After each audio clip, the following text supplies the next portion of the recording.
Hello guys!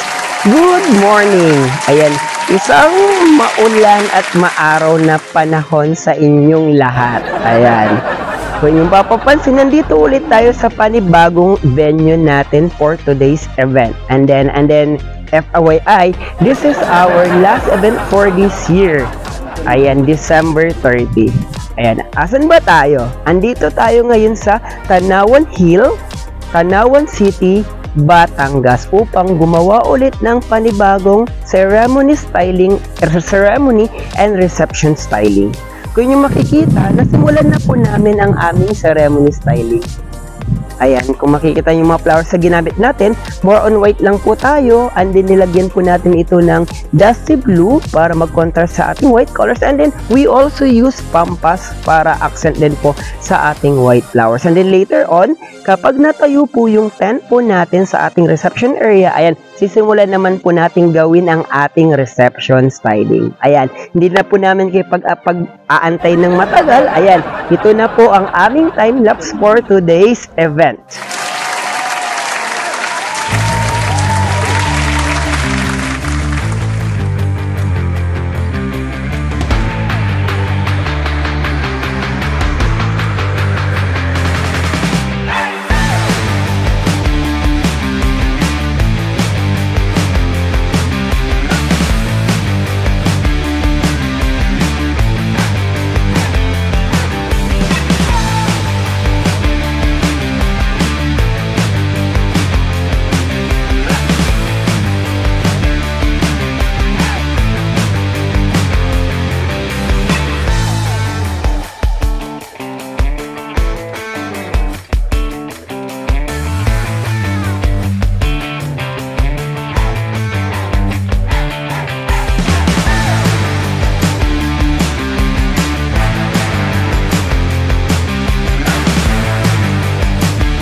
And we're done! Yes, natapos din tayo guys sa ating setup for today's wedding. Kung kanina nasa ceremony setup styling ako for my opening, ngayon nandito naman ako sa ating reception styling for my closing. Ayan. Kung yung makita, gaya ng sinabi ko kanina, kung sa ceremony styling ang ginamit nating flowers ay white and then dusty blue, dito naman sa ating reception styling, ang ating ginamit ay colorful, rustic. Ayan, rustic yung theme na ating ginamit with touch of, ayan, pink sa ating backdrop. Ayan, kung yung makikita yung backdrop natin guys, flower siya, combination siya ng anahaw.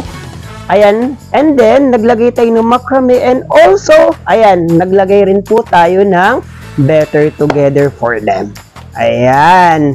At biniyayaan po tayo ng magandang weather kasi kanina nung opening natin medyo pangit yung weather. Ngayon medyo okay ng weather, pero may tent pa rin tayo para syempre, for sure, para syempre kung sakaling umulan man, hindi mababasa yung ating mga guests. Ayan. Ayan, natapos din ang ating setup, and then wala naman na akong masasabi sa inyo guys. Bali, for more videos, updates, and pictures on our events, just visit our Facebook page at Exceptional Events and also our Instagram at Exceptional Events. Also, you can message us on our website www.exceptionalevents.com. Ayan.